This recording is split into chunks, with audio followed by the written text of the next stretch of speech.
Bonjour, bienvenue à tous et à toutes. Bienvenue à l'Université de Montréal, bienvenue au Centre d'études et de recherche internationale de l'Université de Montréal. Mon nom est Frédéric Mérand, je suis professeur de sciences politiques ici et directeur du Cerium. Je vous souhaite la bienvenue à cette conversation sur le partenariat trans-pacifique avec un panel assez unique de chercheurs spécialistes de la région et de la question et incluant la ministre du Commerce international, Madame Chrystia Freeland.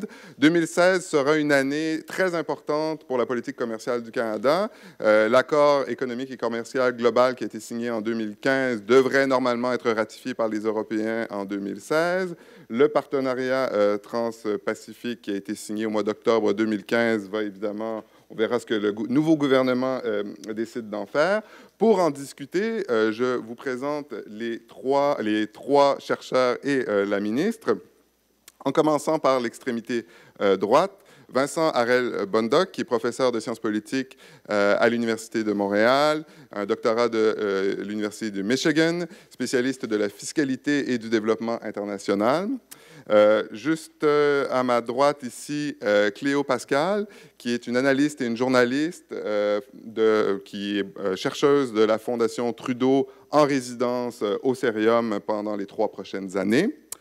Elle sera, je continue avec Christophe Pelch, professeur de sciences politiques, d'économie politique, Dawson Scholar à l'Université McGill, docteur de l'Université Georgetown, et finalement Chrystia Freeland. Alors, je ne ferai pas sa biographie au complet, mais journaliste et analyste bien connu, au Financial Times, au Globe and Mail, auteur de plusieurs ouvrages, dont Sale of the Century, sur la Russie, et plus récemment, un de mes titres préférés de la littérature, je vais m'assurer de ne pas me tromper, Plutocrats, The Rise of the Global Super Rich and the Fall of Everyone Else, paru en 2012. Depuis 2013, elle écrit moins de livres puisqu'elle est députée. Depuis quelques mois, elle est ministre du Commerce international et donc elle est particulièrement bien placée pour parler du lien entre la politique et l'économie qui est au cœur d'accords comme le partenariat trans-pacifique. Alors, je vous explique comment nous allons procéder aujourd'hui. C'est une conversation, c'est aussi une forme de consultation. C'est une occasion pour la ministre d'entendre ce que pensent les spécialistes de ces questions, mais aussi le plus large public. Donc, dans un premier temps, je vais demander à la ministre de, en quelque sorte, mettre la table, nous dire un peu ce qu'elle attend de cette rencontre. Ensuite, chacun des 3 chercheurs procédera à sa propre analyse, très brève, en 5 minutes, des perspectives, des limites, des défis que présente le partenariat transpacifique et peut-être un peu plus généralement aussi les accords de libre-échange et la politique commerciale du Canada. Et ensuite, nous aurons une période d'échange avec vous, c'est-à-dire que je vous inviterai, que vous soyez des spécialistes de la question ou simplement des citoyens intéressés, à nous faire part de vos préoccupations, de vos attentes, de vos analyses, de vos interprétations du partenariat transpacifique, de manière à alimenter la discussion au gouvernement. Et nous terminerons par quelques mots de la ministre, de Mme Freeland, et un mot de clôture du président du Conseil d'orientation du Cerium et ancien premier ministre du Québec, Pierre-Marc Johnson. Alors, si ça vous convient, je propose que nous commencions dès maintenant avec quelques mots de Mme Freeland. Encore une fois, merci d'être là. Merci à tous et à toutes d'être venus aussi nombreux. Je vous invite simplement à utiliser le micro quand vous serez prête. Merci. OK, merci. C'est un très grand plaisir pour moi d'être ici avec vous aujourd'hui. Je veux commencer pour prier votre patience avec mon français. C'est ma 5e langue et c'est ma langue ma plus faible. Et c'est mon premier discours en français à Québec. Alors, je vais essayer et je m'excuse en commençant. Je travaille avec mon français. C'est très important pour moi. Je tiens à remercier M. Frédéric Mérand, l'animateur de notre conversation c'est aujourd'hui. Et je veux remercier également les chercheurs qui sont ici, Vincent, Cléo, Christophe. J'ai lisé les œuvres de tous les 3. Elles sont très, très intéressantes et ce sera une discussion très intéressante pour moi et j'espère que pour tout le monde. J'aimerais aussi demander à mon secrétaire parlementaire David Lametti de se lever. David. David est non seulement le député exceptionnel de la Salle-et-Marne-Verdun, une circonscription très historique pour le Canada, mais aussi un universitaire et un expert en propriété intellectuelle, un enjeu très important pour nous. Le gouvernement et moi apprécions donc grandement ces observations dans le cadre des présentes consultations. C'est une voie très importante pour nous. Et je suis très fière d'avoir une secrétaire parlementaire qui comprenne les enjeux si forts. Comme le gouvernement a clairement annoncé, notamment dans son discours de trône, nous voulons augmenter les débouches économiques pour tous les Canadiens et Canadiennes, et le commerce international constitue un élément clé de cet objectif. Le Canada est une nation commerçante. Et tant que gouvernement, nous comprenons l'importance du commerce pour la croissance économique et pour favoriser la vigueur et la prospérité de la classe moyenne. Le gouvernement appuie aussi fortement le libre-échange. L'histoire a démontré que le libre-échange aide à ouvrir les marchés étrangers aux produits et aux services. Et maintenant, pour nous, les services sont très importants canadiens, à favoriser la croissance des entreprises canadiennes et à offrir des choix aux consommateurs canadiens. Cela aide à créer des emplois bien rémunérés et à accroître la prospérité pour les Québécois et les Québécoises et les autres Canadiens et Canadiennes. C'est pourquoi mon objectif global consiste à accroître les activités commerciales du Canada et attirer des investissements créateurs d'emplois, comme l'a dit le Premier ministre Justin Trudeau. Et nous avons annoncé hier à Toronto un investissement très important à l'innovation canadienne de GE et de notre gouvernement. C'est un enjeu très, très important pour nous. L'une de mes priorités absolues, comme Frédéric a déjà dit, consiste à mener des consultations sur la participation du Canada au partenariat transpacifique, PTP. Il est important de rappeler que le PTP n'a pas été négocié pour notre gouvernement, mais bien par le gouvernement précédent. En tant que gouvernement nouvellement élu, nous avons le devoir de prendre le temps d'examiner attentivement ce texte et de consulter les Canadiens et Canadiennes à son sujet et des experts, comme c'est aujourd'hui. C'est ce que nous continuons de faire. Et j'étais déjà cette semaine à Edmonton et à Vancouver, où j'ai eu des conversations similaires à ce que nous avons fait aujourd'hui. Depuis mon arrivée au poste de ministre du Commerce international, j'ai beaucoup discuté avec les Canadiens et Canadiennes du PTP et de ses impacts. J'ai tenu plus de 5 ans d'interactions. On a travaillé fort avec des intervenants canadiens et des parties étrangères sur le PTP. Plusieurs de mes collègues du cabinet ont également mené leurs propres consultations. Je tiens à remercier Navdeep Bains, le ministre de l'Innovation, Lawrence McCauley, le ministre de l'Agriculture, Marianne Mihailchuk, le ministre du Travail, et Jane Philpott, le ministre de la Santé, de leur travail et de leurs efforts de sensibilisation sur cette question. Nous nous sommes engagés à faire preuve de transparence et d'ouverture et de consulter les Canadiens et Canadiennes avant de prendre une décision finale. Aujourd'hui, je ne suis pas ici pour vous parler, même que je parle maintenant, mais pour vous écouter. Je tiens à ce qu'une chose soit bien claire. La signature de PTP n'engagera pas le Canada ou tout autre pays à mettre longtemps en œuvre. Il s'agit plutôt d'une étape technique qui nous permettrait de poursuivre notre processus de consultation.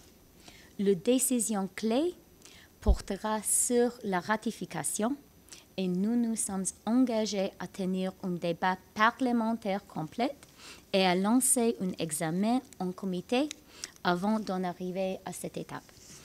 Le PTP paix attire beaucoup d'attention ces jours-ci, mais n'oublions pas que le Canada est l'une des parties à un autre accord commercial en attente. Le gouvernement actuel appuie l'accord économique et commercial global, l'AECG, entre le Canada et l'Union européenne. L'Union européenne est la plus grande économie du monde et elle offre un énorme potentiel aux exportateurs canadiens. Elle constitue un immense marché prospère de plus de 500 millions de consommateurs et son activité économique annuelle se chiffre à plus de 20 milliards de dollars. Selon les conclusions d'une étude conjointe entre le Canada et l'Union européenne, un accord commercial avec l'Union européenne traduirait par une augmentation de 20% des échanges commerciaux et permettrait d'injecter 12 milliards de dollars par année dans l'économie canadienne. C'est la raison pour laquelle la lettre du mandat qui m'a été remise par le Premier ministre me demandait comme principale priorité d'élaborer des stratégies visant à mettre l'AECG en œuvre le plus rapidement possible. Sur ce, j'aimerais profiter de l'occasion pour remercier M. Pierre-Marc Johnson de sa contribution à l'AECG et le travail que nous faisons maintenant ensemble sur cet enjeu à titre de négociateur en chef pour le gouvernement de Québec. Je vous remercie. J'espère que c'était assez compréhensible et je cède maintenant la parole à mes collègues. Merci. Merci beaucoup, Madame la ministre. Je vous rassure, votre français est impeccable. Et je passe la parole... Ce n'est pas vrai. C'est absolument... Je ne suis pas un flagorneur. Et je passe la parole à Vincent Harel-Bondoc, qui va ouvrir un peu la discussion et commencer à la structurer. Vincent? Bonjour. Merci beaucoup, Madame la ministre, de vous être déplacée. C'est vraiment un honneur pour nous de vous accueillir à l'Université de Montréal. Donc, vous nous avez parlé il y a une minute des effets du PTP sur l'économie canadienne, que ce serait positif selon vous. Dans mon commentaire, je m'intéressais plutôt aux effets sur nos partenaires. Donc, regardez vers l'extérieur. Puis, en fait, je veux savoir comment est-ce que les accords commerciaux comme celui-là peuvent être conçus comme un outil de développement international, essentiellement. Donc, ce qui est frappant quand on s'intéresse à votre biographie, à votre parcours professionnel et intellectuel, c'est toute l'attention que vous portez au phénomène des inégalités. Donc, c'est une question importante. Vous avez écrit le livre sur les plutocrates, vous en avez parlé beaucoup pendant la campagne. J'étais content de voir ça parce que moi aussi, ça m'intéresse. Donc, durant les dernières années, j'ai lu les travaux de plusieurs économistes. J'ai appris plein de choses. Branko Milanovic, par exemple, nous fait du bon travail. Et donc, j'ai appris plein de trucs là-dedans. Puis je voulais soulever en fait 3 phénomènes qui me semblent particulièrement importants pour la politique étrangère canadienne. Donc d'abord, on sait que les inégalités nationales augmentent. Hein? Ça, c'est quelque chose qu'on a vu. Donc l'écart entre les riches Canadiens et les pauvres Canadiens s'est accru au courant des 20 dernières années. Donc phénomène numéro 1. La deuxième chose, c'est que ces inégalités donc nationales, sont en perspective assez petites, surtout si on les compare aux inégalités mondiales. Donc, la différence entre le riche Canadien et le pauvre Canadien est plus petite que la différence entre le Chinois moyen et le Canadien moyen. Hein? Donc, si on s'intéresse aux inégalités, il faut s'intéresser aux inégalités mondiales, en priorité, à mon avis, parce qu'elles sont grandes. Donc, les inégalités nationales sont aussi importantes, mais bon. Donc, les inégalités mondiales, ça, c'est le deuxième phénomène auquel il faut s'intéresser. Le troisième, pour moi, c'est qu'il y a une bonne nouvelle, donc troisième chose qu'on a découvert ces dernières années. La bonne nouvelle, c'est que les inégalités mondiales, en fait, déclinent. Donc, elles ont diminué au fil des dernières années.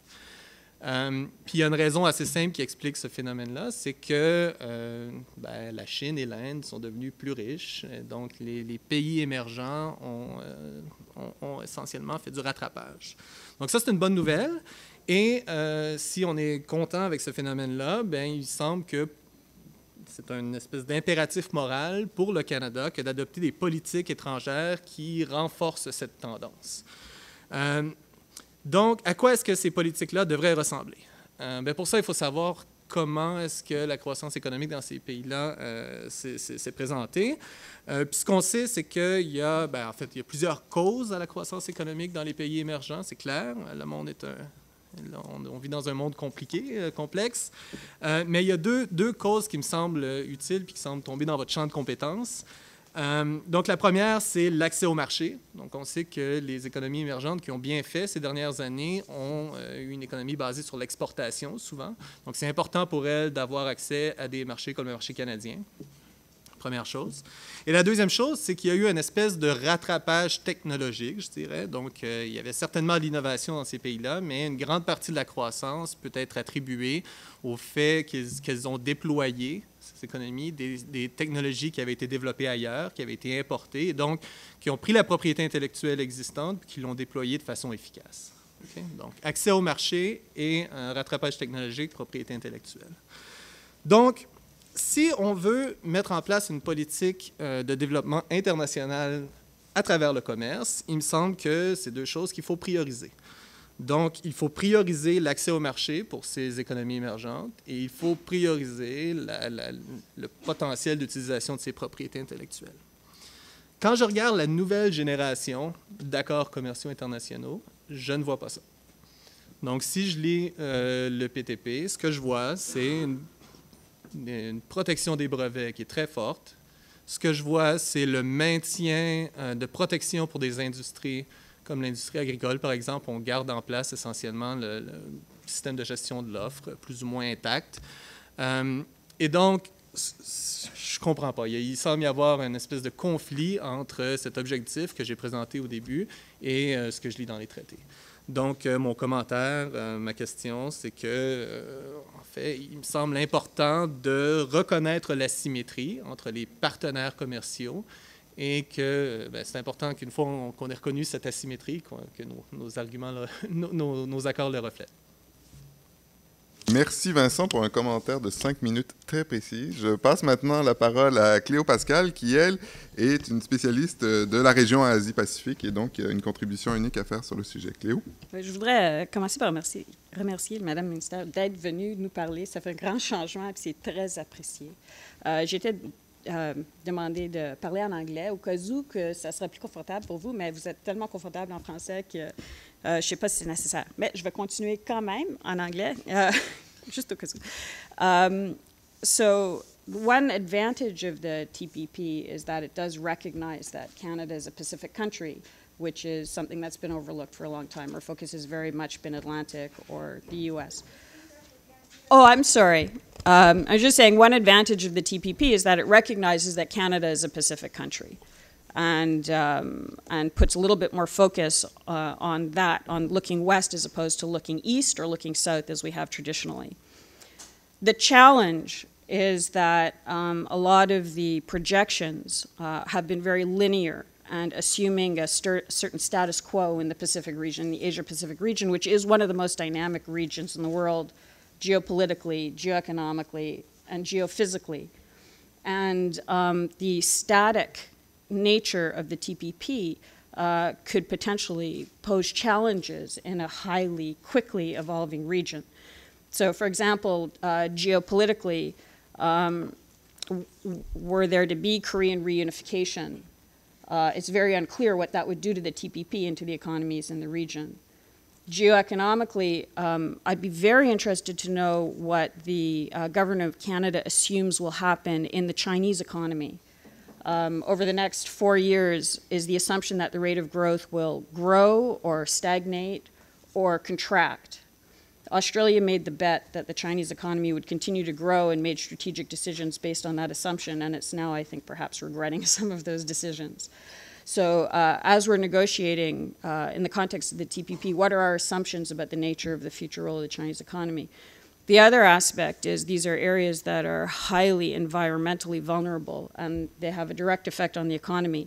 So, for example, when there were when massive flooding in Bangkok, it knocked out their ability to produce the components for hard drives for months, which created a ripple knock-on effect throughout the entire supply chain. And we're likely to see more of these environmental disruptions to the supply chains in the region. So if we're locking in quite a static economic structure through the TPP, is there a mechanism for incorporating these geopolitical, geoeconomic, and geophysical changes that will ensure stability in the region as opposed to kind of more desperate measures? Thank you. Merci Cléo. Et notre troisième intervenant, Christophe Pell. La parole est à toi, c'est le spécialiste de l'Organisation mondiale du commerce à Montréal, au Québec, au Canada. Donc ce sera intéressant de l'écouter. Merci à vous tous d'être venus et merci avant tout à Madame la ministre. Écoutez, les économistes, comme vous le savez peut-être, ne s'entendent pas sur grand-chose, mais ils s'entendent sur un fait, et c'est justement que le libre-échange, en moyenne, est une politique favorable. Et donc, il est important de noter que le TPP, si c'est à prendre ou à laisser, pour un pays comme le Canada, qui, comme Mme la ministre l'a noté, est un pays qui est ce qu'on appelle une petite économie ouverte, qui mise beaucoup sur ses exportations, c'est sans doute un accord qui est favorable. Et pourtant, je pense qu'il vaut la peine de se poser la question quels aspects de cet accord sont plus favorables et lesquels le sont moins, du point de vue du Canada, parce que ce n'est pas seulement le TPP, c'est aussi l'accord qu'on négocie maintenant avec l'Union européenne et les accords à venir. Et autant qu'il existe ce consensus scientifique sur la question du libre-échange, le même consensus s'étend pas à la question de la protection de l'investissement, qui est un grand pôle de cet accord, et surtout sur son aspect légal, qu'on dénomme souvent par son acronyme anglais, le ISDS, Investor State Dispute Settlement. Et donc la question que je veux mettre de l'avant, c'est si peut-être on ne serait pas allé trop loin avec la question de l'investissement et pas assez loin sur la question du libre-échange en tant que tel. Juste avant les fêtes, l'agence qui s'intéresse au commerce international des Nations unies m'a fait un cadeau de Noël, qui était les données les plus complètes qu'on a à ce jour sur justement les disputes de l'investissement, dans un univers qui est autrement assez opaque. Et donc, ce que ces données révèlent, c'est deux tendances en parallèle. La première, et ça on le savait déjà, c'est que le volume des poursuites de compagnies contre des États augmente en flèche. On parle d'une moyenne de 2 disputes dans les années 90 par année et maintenant de plus de 50. L'autre tendance qui, elle, est moins connue, c'est que le mérite juridique de ces disputes, de ces plaintes, de ces poursuites est de plus en plus faible. Donc les tribunaux en rejettent de plus en plus. Et c'est surtout vrai dans un certain type de plaintes, sans rentrer dans les détails, dans les plaintes qui s'intéressent à l'expropriation indirecte. Et donc, dans ce sous-domaine de plainte, on parle d'un taux de succès de 10 % dans les dernières années, ce qui est assez bas pour ce genre de système légal. Et c'est intéressant parce qu'un des arguments en défense du ISDS, en défense de ce mécanisme légal pour la protection de l'investissement étranger, c'est justement que, oui, on voit ce volume qui augmente en flèche, mais que d'amener une dispute, c'est une chose, que de la gagner, c'en est une autre, et qu'en autant que les pays peuvent se défendre avec succès, il n'y a pas de souci. Et c'est justement ce point-là que j'aimerais problématiser. Une des explications pour lesquelles des compagnies privées continueraient à amener des causes, des plaintes qui ont un faible mérite juridique, c'est si elles retirent un bénéfice du litige lui-même. Par exemple, si ces plaintes réussissent à ralentir, disons, les ambitions réglementaires, les politiques publiques des pays, et surtout des démocraties. Et ça, c'est un souci peut-être pour le Canada, c'est surtout un souci pour les pays plus pauvres, les pays en développement. Mais même pour les pays développés, ça semble être un problème. Donc, l'exemple paradigmatique que vous avez peut-être entendu, c'est celui de la Nouvelle-Zélande qui suspend son projet de loi anti-tabac en réaction à la poursuite par Philip Morris, la compagnie de tabac, contre l'Australie, en disant qu'on va attendre le résultat de cette plainte pour savoir quoi faire. D'ailleurs, le résultat il vient de tomber il y a 3 semaines en faveur de l'Australie. Ça a pris 5 ans pour ce résultat, pour ce jugement. Et pendant tout ce temps-là, Philip Morris, il trouve son intérêt. Donc, ne se voit pas confronté en Nouvelle-Zélande à des politiques publiques ambitieuses.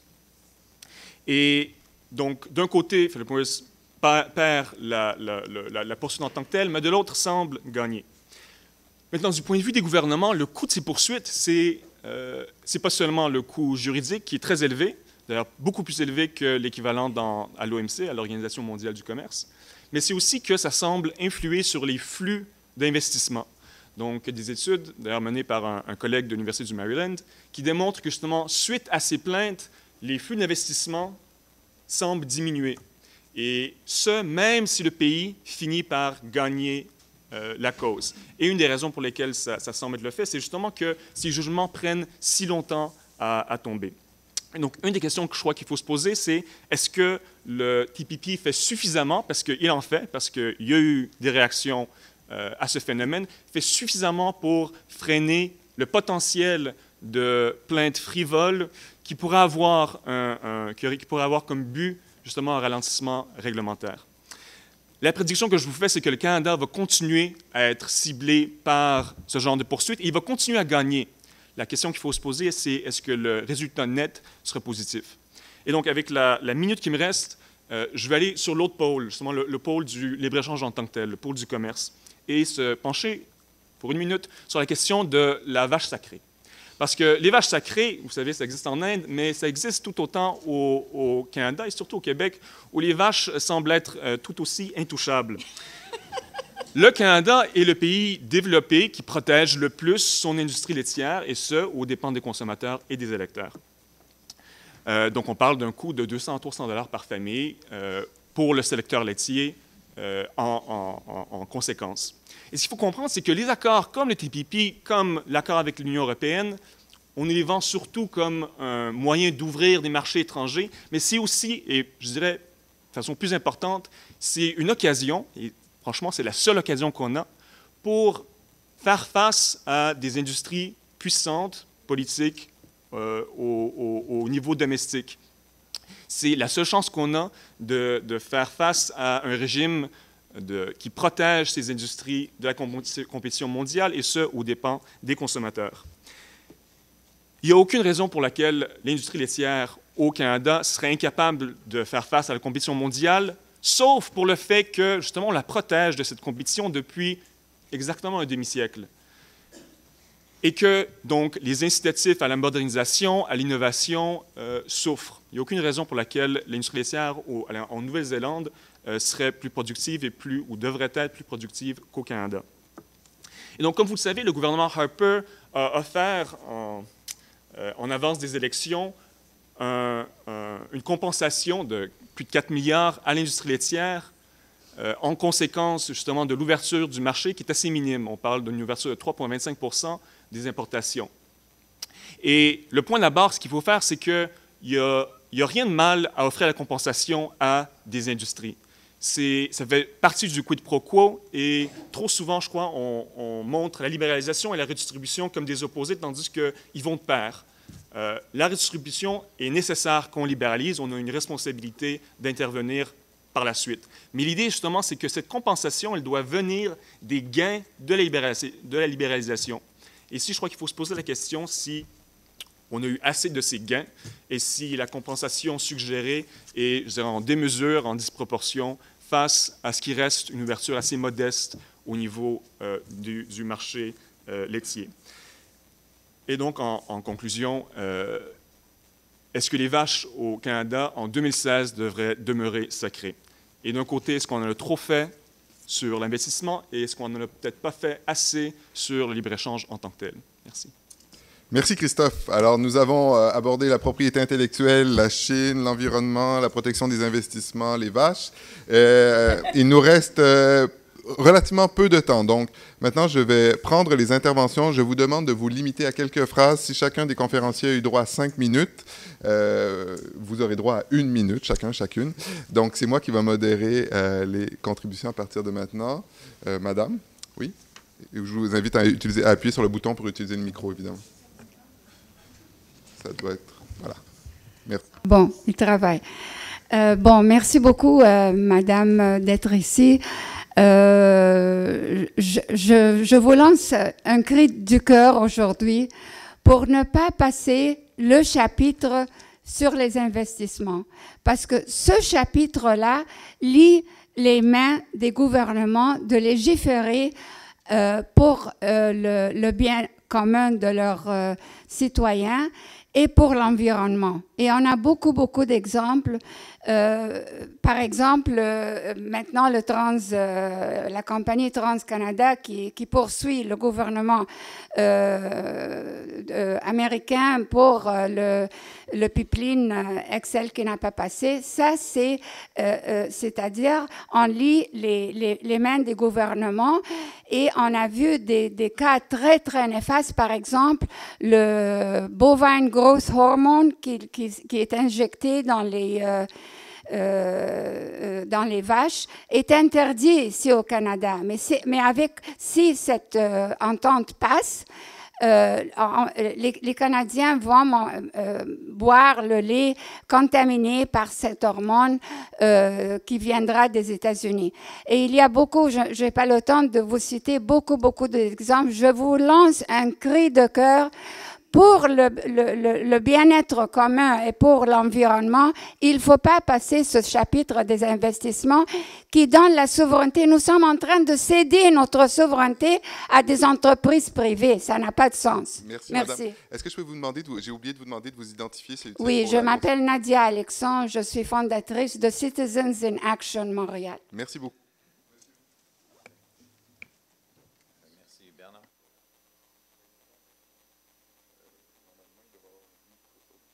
Parfait, merci.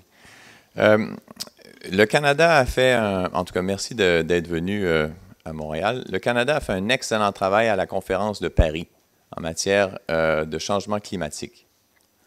Les questions qui ont été soulevées par les experts autour de vous relèvent beaucoup plus du multilatéral. Je crois que vous avez une belle opportunité, maintenant que l'agenda de Doha est un peu essoufflé, et que à l'OMC, le rôle de gendarme ou de règlement des différends devient assez fort. Cependant, on a de plus en plus des accords de libre-échange qui ont des nouvelles dispositions. Donc là, progressivement, si on ne fait rien à l'OMC, l'OMC va devenir moins important. Et il est de la tradition du Canada de toujours, justement, miser sur le multilatéral pour faire des gains importants.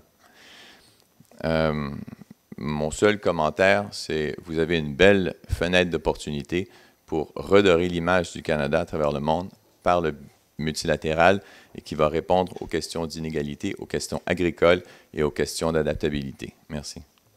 Merci, monsieur. Madame? Je les prends en ordre. Donc. Bonjour. Oui. Pamela Walden-Landry du groupe Résultats Canada et du réseau des grands-mères GRAN. Madame la ministre, le sida, la tuberculose et le paludisme causent au bas mot 4 à 5 millions de décès par année. Pour enrayer ces décès et interrompre la propagation de ces maladies, il faut des médicaments qui soient accessibles à prix modique. C'était l'objectif avoué du régime canadien d'accès aux médicaments, que connaît peut-être M. Lévite.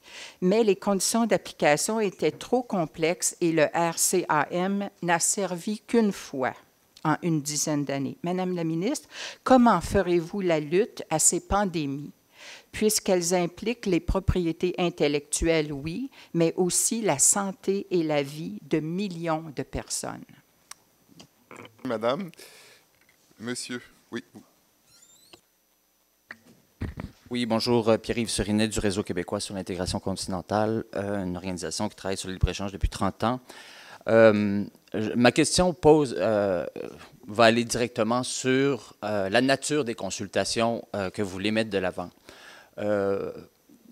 Bien franchement, aujourd'hui, c'est une rencontre où on vous donne certains éléments, mais je crois que le processus doit être beaucoup plus approfondi pour être à la hauteur de la promesse qu'a fait le gouvernement libéral en termes de débat public ouvert, qui doit d'ailleurs dépasser les instances même du Parlement, mais aller vraiment dans les différentes régions et différents secteurs sociaux, économiques et autres.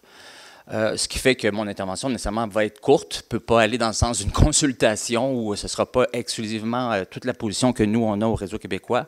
Ceci dit, c'est clair que c'est un peu rapide de dire que le libre-échange est un modèle économique qui fonctionne. Les 20 dernières années, pour nous, les mouvements sociaux démontrent le contraire. Il y a des impacts importants sur l'emploi, sur l'autonomie, la souveraineté, la capacité des gouvernements de mettre de l'avant des politiques publiques. Pour nous, c'est clair, le chapitre de protection des investissements, le mécanisme investisseur-État doit être retiré.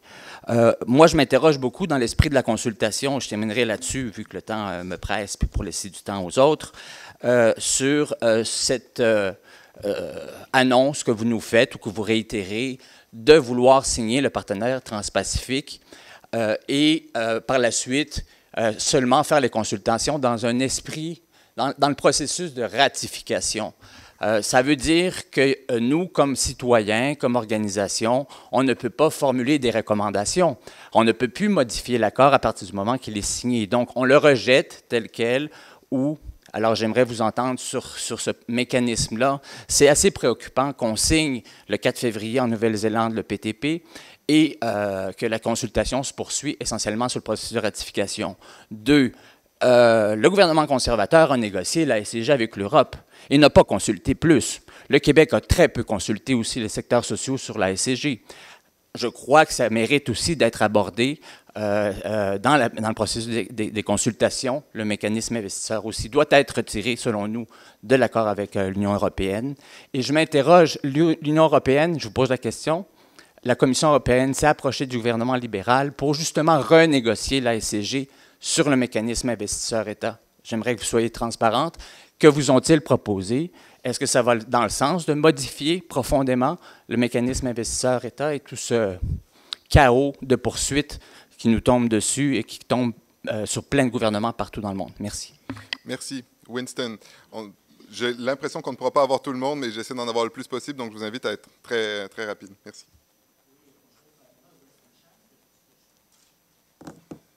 Okay. Bonjour, mon nom est Winston Chan. Je suis avec le G20 des jeunes entrepreneurs pour le Canada.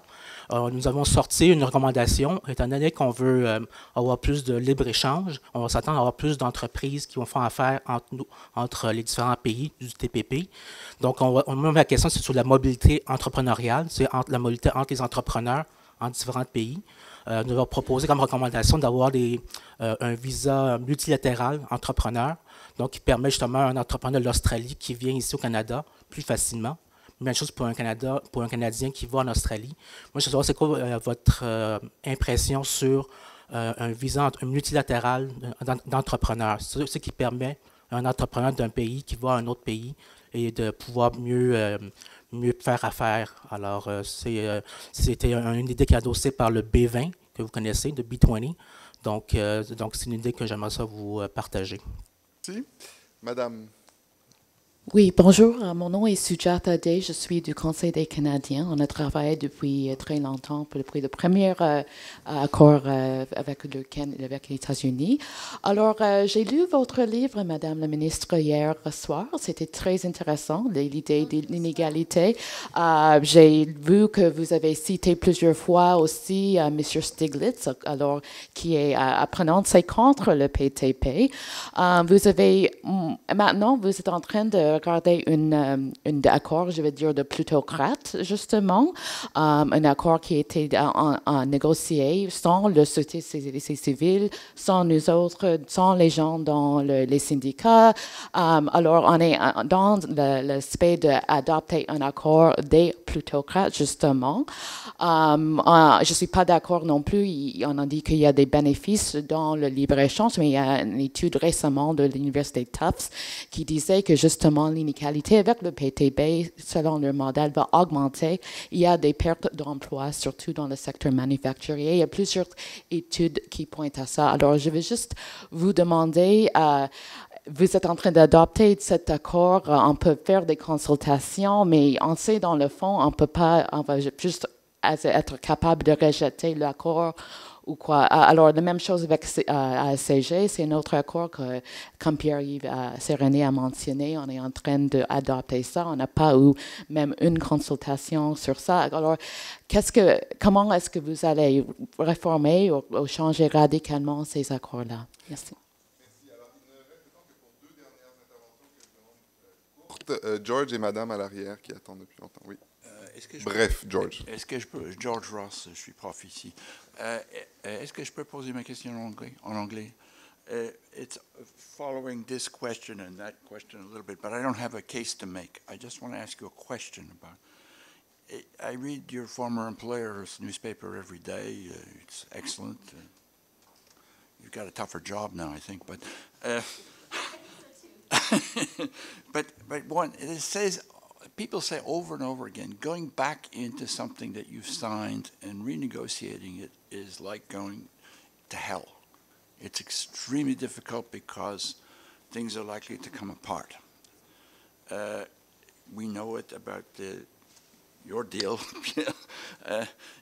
It's going to be tough as heck to get that one through because of the ISDS things, and it's going to be very difficult to ratify. And you go back into it with the purpose of changing something, you make that situation very much worse. It's very difficult. So consultations are nice. Anybody who's been around the European Union knows you're being consulted 48 times a day about practically everything, you know, about the size of toothpaste tubes and things like that. But what's the point? I mean, how far can you get with, what are you going to do with consultations if they involve what I hear, a lot of rejections of this, that, and the other thing about these different treaties, the two treaties that you have not yet ratified. What's the point of consultation if you have to go back into the treaty and it'll blow the treaties up? You know? Merci, George. Et Madame, la dernière question. Oui.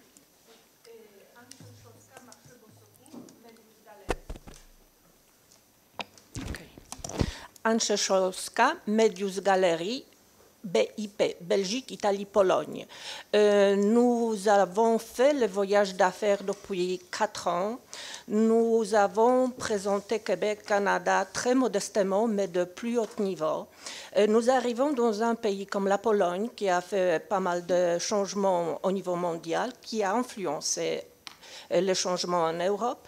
Et nous arrivons à l'ambassade en espérant avoir une aide quelconque dans la collaboration. Ce que nous avons comme information, l'ambassade reçoit $5 000 juste pour fonctionner. Donc, est-ce que nous pouvons espérer, dans un avenir très bref, davantage d'investissements justement pour développer collaboration qui a le but de développer exportation et visibilité de Québec ou de Canada au niveau international. Parce que l'Europe, comme vous avez mentionné, c'est un marché absolument crucial pour Québec et Canada. Ça, c'est la première question. Est-ce que le marché de Pologne et Ukraine est de la même manière important que les autres pays comme la France, l'Allemagne, etc. Est-ce que ce marché va être suivi? Est-ce qu'on a assez élaboré ce justement marché? Merci, Madame. Alors, je suis désolé de devoir interrompre la conversation. C'est ma réputation qui est en jeu parce que j'ai promis que la ministre pourrait prendre son avion avec la neige qui tombe. Donc, on va s'arrêter ici, mais je pense qu'on a entendu un éventail de points. L'anniversaire de ma fille. Ah, Alors, je dois retourner chez moi.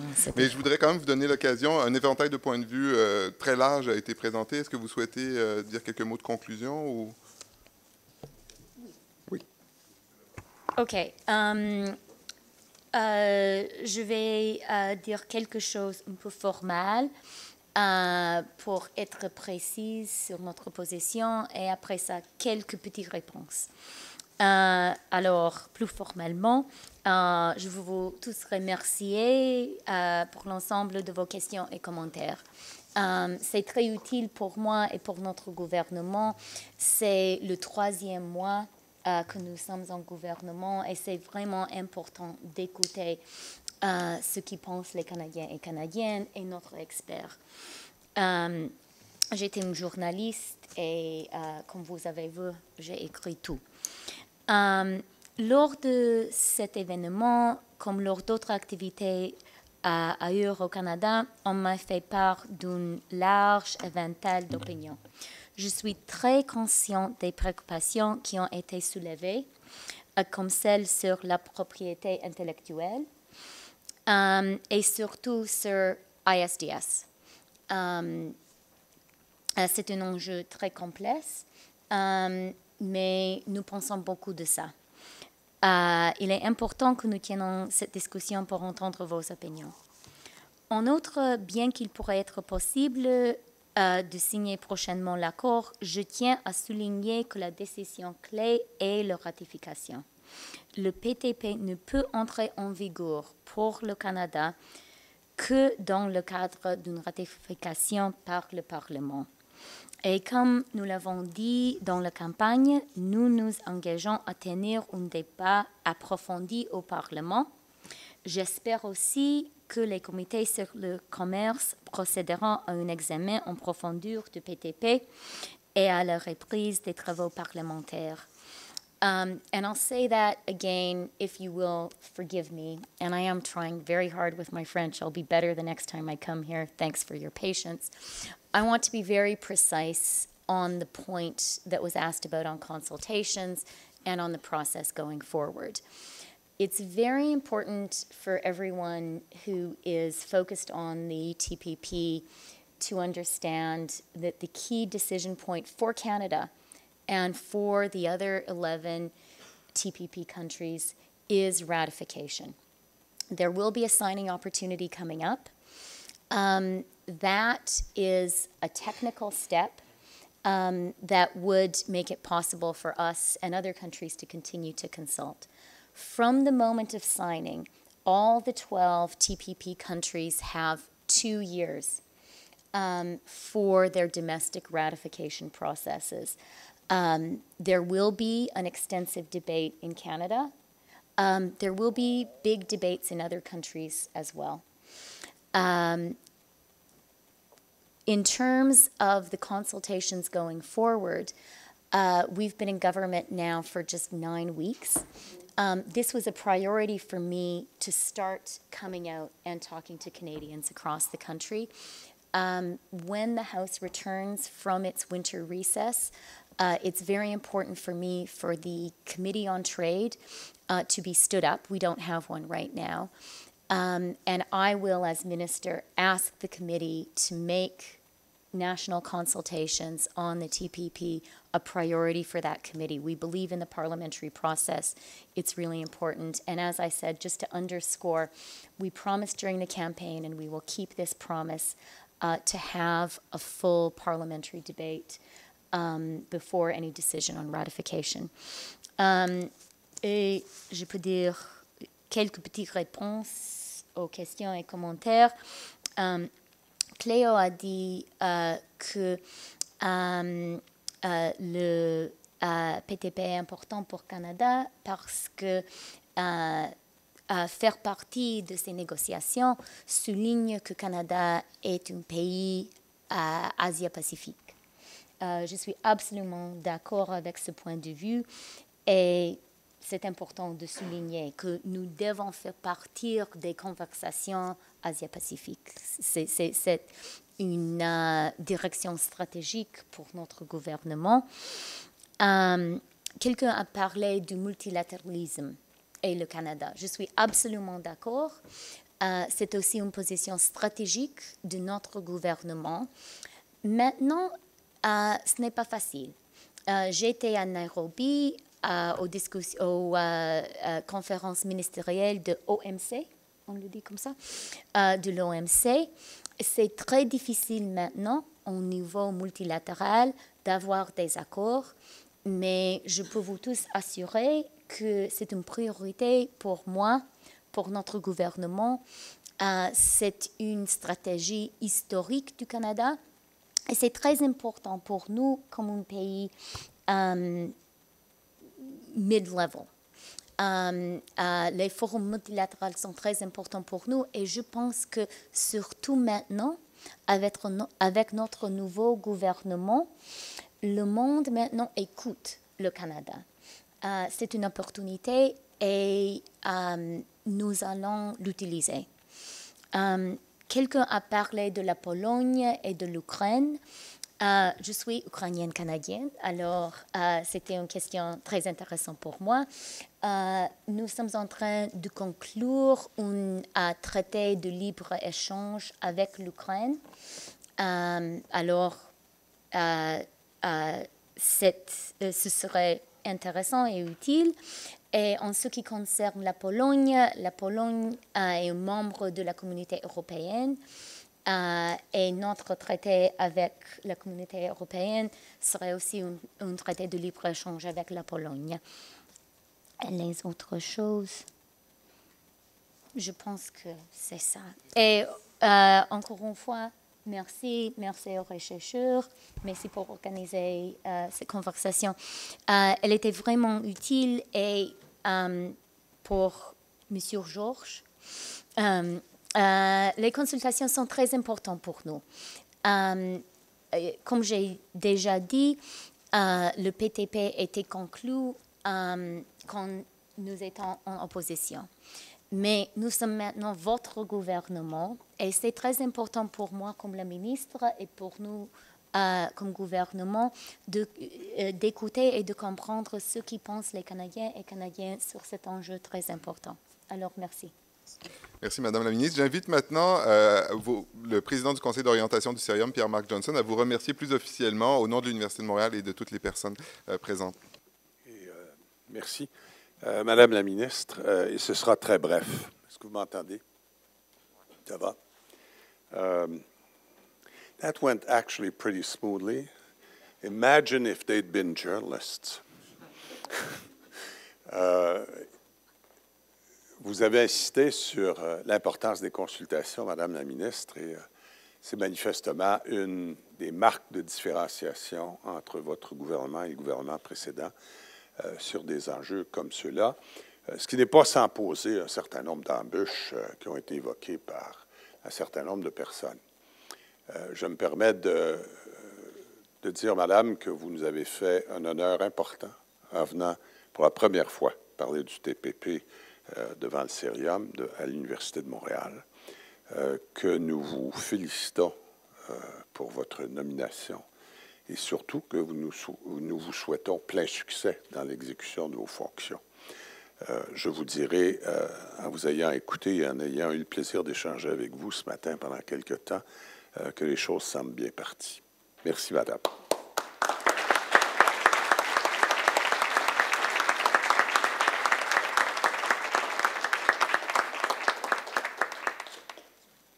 Merci. Pardon.